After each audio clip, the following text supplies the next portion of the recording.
All right, it's the Pete Sousa Show. We are live here from the Alico building, Waco, Texas, the home of Rogue Media. We're presented by Slovacics. Of course, can't forget Crawford Austin Properties, Daniel Stark Injury Lawyers, and the list goes on. It's over my shoulder. I was telling Corey Dickman, the guy who runs this place, yesterday, we got to go out and see our friends at Socorro Family Ford. They are out in West, and they are awesome. The show, actually, we have a bit of a melancholy start, although it doesn't sound like it. Does it sound like Scotty just opened a beer um, with the Irish crickets? But actually, that was a Diet Mountain Dew or a Mountain Dew, just a Mountain Dew. And yeah, man, I just saw come across my social media feed that Ben, Kirk Herbstreit's dog, has died. And look, I'm bummed. That dog was awesome just from being a fan. Seeing that dog around was like, I don't know, it did something for me every time I would see him on camera. But let's get to the statement that Kirk Herbstreit put out. He said, this is really hard to write, but so many of you have loved and cared about Ben that I wanted to let you know. We found out today the cancer had spread throughout Ben's organ, and there was nothing left we could do. We had to let him go. I've had dogs my whole life, but Ben was one on one. I think he meant one of one. He was smart, loving, gentle, patient, inquisitive, and welcoming to all. Always a big smile and soft tail wag. He and I could communicate. He and I always understood each other and had each other's backs. He was with me more than anyone at home and traveling with me for work. Such an easygoing companion. Hard day, but he will live within all of us forever. God, please bless this majestic soul, and thank you for putting him in my life for the last 10 years. A true blessing. Love you, Ben. And he's got the prayer emoji. That, you know, Kirk Herbstreit, a couple things. He's got instant credibility with us. He's been in our homes since I think it was like 1997. It was when Craig James left Game Day. Herbstreit auditioned for the job and actually got the job and was shocked that he got the job. And I think he was around like 27 at the time. And of course, that was a complete life changer for Kirk Herbstreit to get the job on College Game Day. And then, you know, these are the early iterations of Game Day where it was like an hour, maybe it was an hour and a half. You know, now it's like a bonanza that seemingly lasts all morning into the day or all night into the morning and then all morning into the rest of the day. And these guys have become household names. And, you know, the show with its pomp and circumstance and celebration of college football is truly awesome. It gives you the feel for college football and why we love it so much every Saturday. And Kirk Herbstreit has been a big part of that. We've watched him also, like, after Lee Corso mentored him, he now takes care of Lee Corso. You can tell that their relationship and their bond is like as strong as it could possibly be with one coworker to another.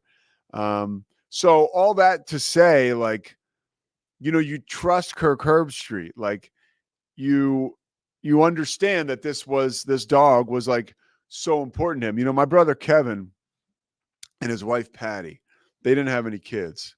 Of course, Kevin passed a couple years ago from cancer, but they didn't. He's right here over my shoulder. I'm wearing one of his sweatshirts today.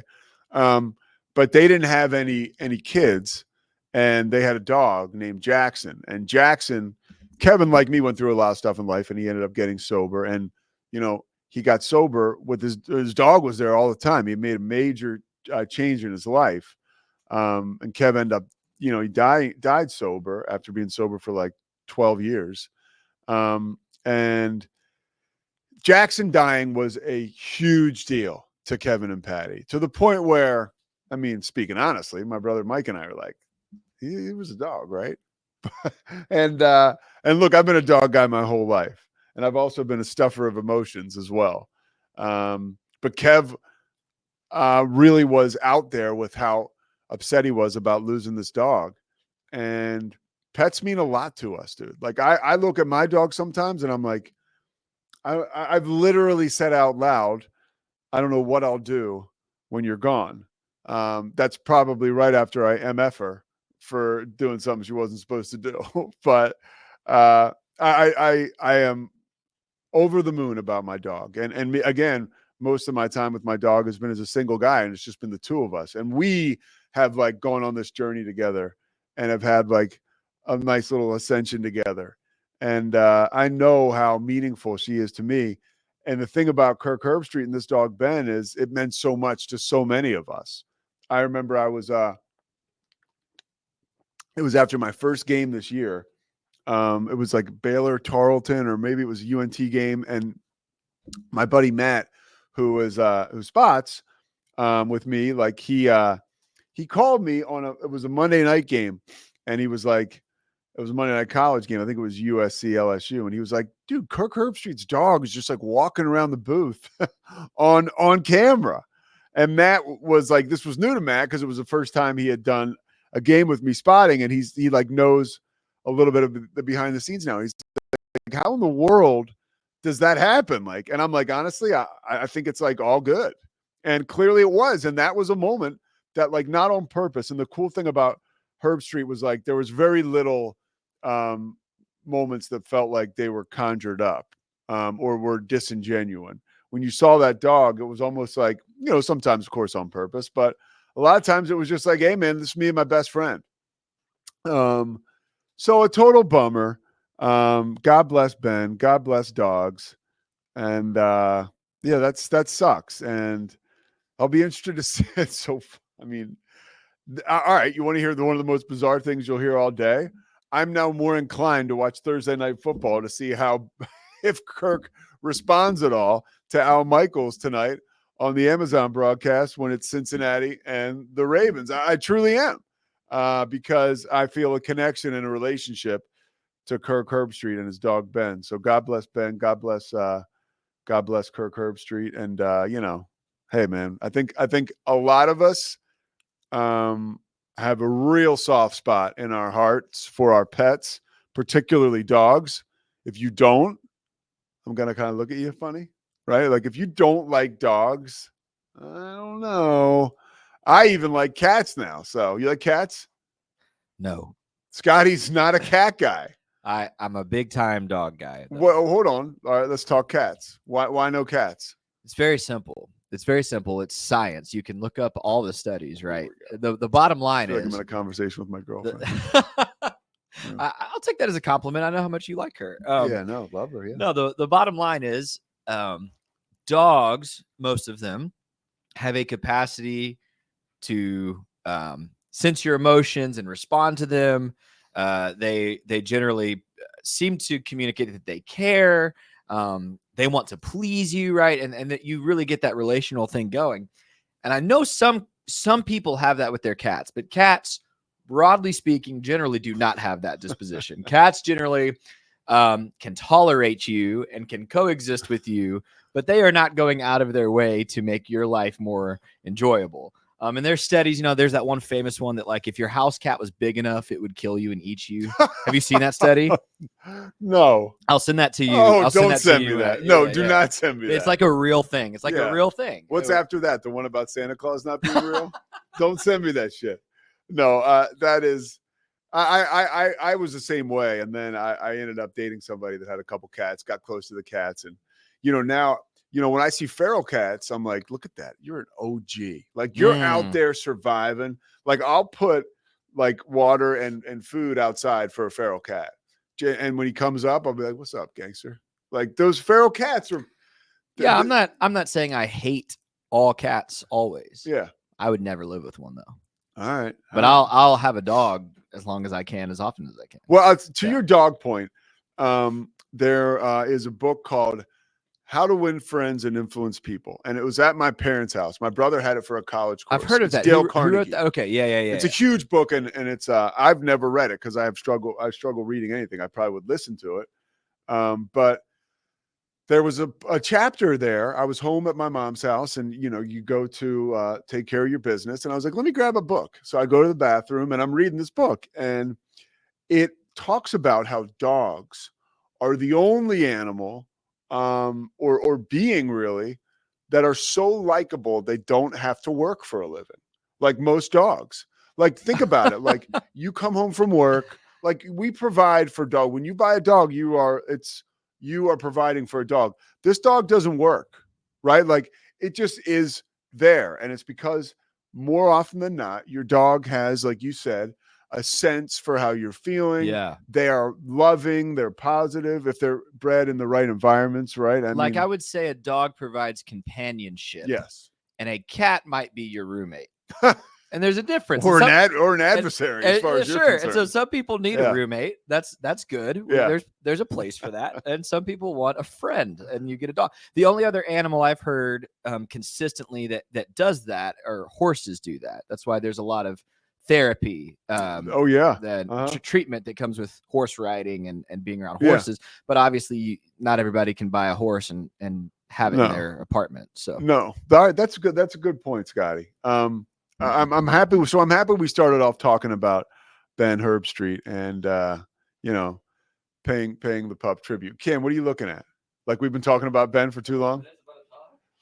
See, Cam's one of those people you look at like kind of sideways. We've been having some really good dog talk, all right, and how they affect you. See, do you have? But it's not your dog. Well, I talked about my dog. Okay. Cam Stewart coming up in segment 3. We already can't wait. I did want to talk this morning about an issue that I have with my basketball team. If you're thinking I'm talking about the Sixers, if you're familiar with this show, someone in the Northeast that keeps up with us, I'm not talking about the Sixers. First of all, I feel like I'm pretty down, I guess, now that I start to really think about it. Again, I mentioned I'm a stuffer of emotions. The Sixers are just flat out annoying. And like disappointing, and tough to get behind. And Villanova, like, it's becoming harder and harder not to understand and acknowledge that they just suck.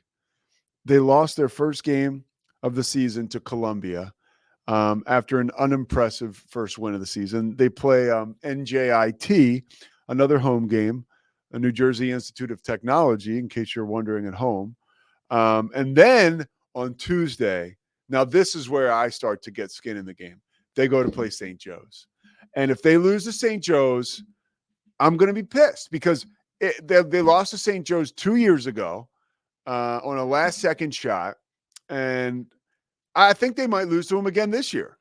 And like, that's an issue. If you're where I'm from and you're a Villanova fan, like, Villanova's kind of looked at as like a bit of the wine and cheese crowd. And that's not true, by the way, but that's how it's looked at. It's like a much smaller version of Duke, North Carolina. And then St. Joe's are like these rough and tumbled city people who put themselves through school and they're tough and blue collar. That's not true. Okay. But that's the message they try to send. Really what it is, they were like on the bottom of our shoe for decades, still are, really. And playing Villanova was the Super Bowl for St. Joe's. Which it will be again. And for Villanova, playing St. Joe's was just another game against a team in the Big Five. Sometimes it became a bigger deal, but very rarely. The 1 year St. Joe's had where everybody was out of their minds was the year they lost to Oklahoma State in the Elite Eight. I mean, they were a favorite to go to the Final Four. And they lost to Oklahoma State. Oklahoma State went to San Antonio. St. Joe's went home, and you haven't heard much from them since then. So anyways, that's the state of Villanova affairs and basketball is discouraging as far as like my teams are concerned. Basketball last night, though, a lot of teams playing their opening game. Cam and I talked about Baylor and Gonzaga. Baylor plays on Saturday against Arkansas. Arkansas played last night. They won. It's fun, though. Like, I watched SportsCenter a little bit last night before going to bed because it's enough of all the election stuff. I haven't watched SportsCenter in a while. And it was awesome. It was awesome because SportsCenter still does a great job. Like, where else am I going to see highlights? I mean, I guess online if I'm digging, but like to naturally see highlights of the Arkansas game was cool. Like, I was like, oh, like there's Cal, like, Arkansas won by 19. There was a run early in the game. That was a lot of fun. Also saw highlights of UConn winning their first game against Sacred Heart. They really blew the doors off them. And some of these teams you can tell are just really good going into the season. Like, they're beating these teams by 40. like UConn did in their first game. And you think it's all good, right? Like the banner was raised, so 2 championships for UConn. They're looking for a second or a third straight title, a three-peat for UConn. But you want to see a great coach and the mind of a great coach, unfiltered. Let's listen to Danny Hurley post-game last night. This year, I think they got I think they got a pretty good team. So overall, I think the things obviously I was happy about. The rebounding, we go plus 22 there with the rebounding. 0 offensive rebounds for them. They out rebounded Temple, so it was they go to the glass. So it was good to see that. Obviously, you love the assists. Anytime you see that number in the 20s, you feel good about it. I think the turnovers were a byproduct of just opening night, bizarre shit, and then I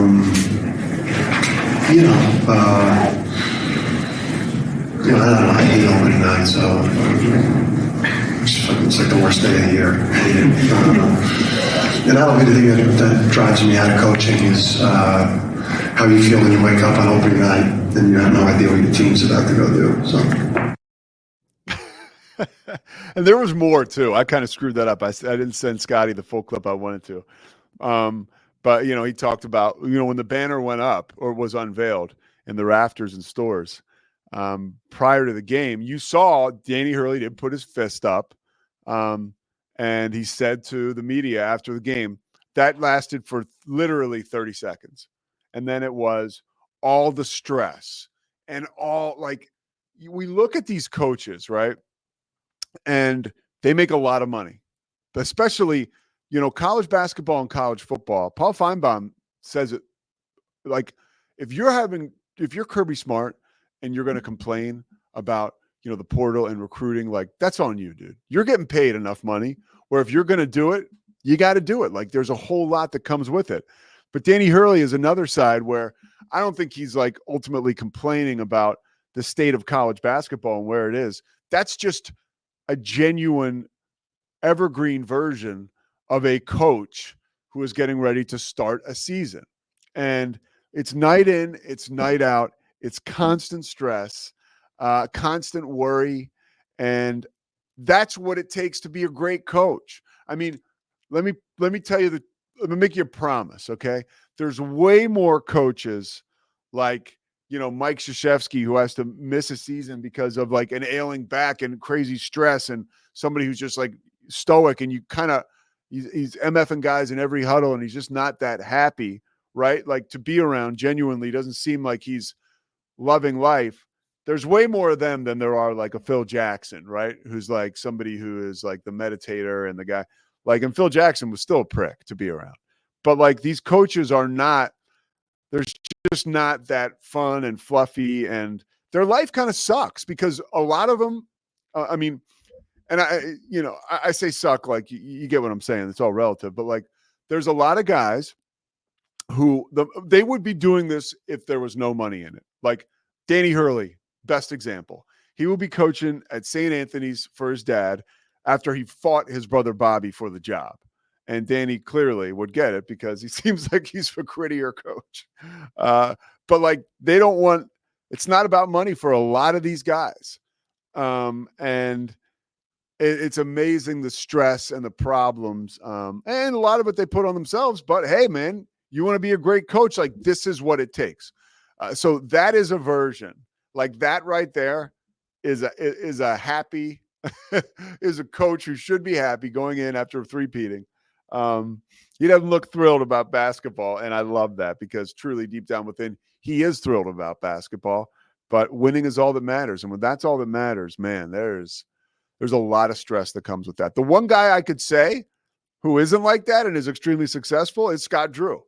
And I always compare Coach Drew to Coach Jay Wright because Jay was similar, but not so much. Jay was always really, he still is who he is. But he's a little more stoic and buttoned up with Scott than Coach Drew. I think Coach Drew really, one of the things that, and we talked about it with the football team and Sawyer Robertson last week, there is a faith component and a joy component that just steamrolls through Baylor. And I love it. I love being within an earshot of it, to be able to be around it even a little bit because it works. you go to a Baylor practice or a shoot around. And the first time I lived in Waco for 7 years before the first time I called like a Baylor basketball game last year. And so you go to a shoot around. And what are they doing? They're starting off in a circle. And come to find out, this is a gratitude circle. And like everybody goes around and says, maybe it's changed this year, but this is what I took for it. Everybody goes around and says what they're grateful for. And then, somebody speaks up about something they're going through. And it's just like, wow, like this is really happening. Like, having worked in the NBA and stuff, I can tell you there's no gratitude circles. And it was really cool to see that and to see that, man, this guy is the real deal.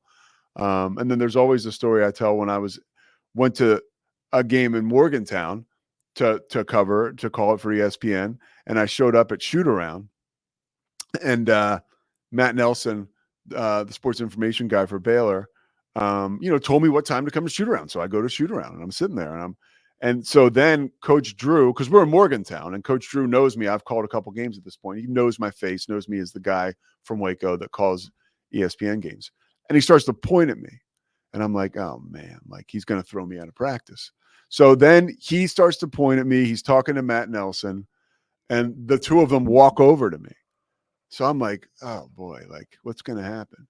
And so they walk over to me and Coach Drew goes, hey man, how did you get here? And I go, oh, I flew into Pittsburgh and I drove from there to Morgantown. He's like, you got to tell me, you got to come with us. You got like, there's no reason you should be doing that. And I'm looking at Matt, like, I'm like, is this okay? And again, like in coach speak, he was very genuine. He was like, we get those smaller planes, there's no chance, but we come out here in a big plane. Like, dude, he's like, we're going right to BYU after this. So we can't bring you home. And I was like, wow. So then I go to call the game. But I was like overwhelmed with how I think you guys get it, how awesome that was. And then I sit down next to the guy I'm calling the game with. I'm like, are we allowed to do that? Like, he's like, I live in a world where I just don't ask. I would have gotten on the plane and gone with them. You ask later. I was like, oh, okay. But yeah, being a coach is not easy. Being Dan Ingham is not easy. Somehow we got him back up here again for another Thursday filled with football. And I got some questions for Dan, specifically about the Dallas Cowboys. So I want you to stay tuned. Of course, we're taking it to the bank. First National Bank of Central Texas. The Pete Sousa Show, powered by the Rogue Media Network, rolls on after this. It's the Pete Sousa Show. Sports, Pete. Nobody tells our. It's the Pete Sousa Show. Sports.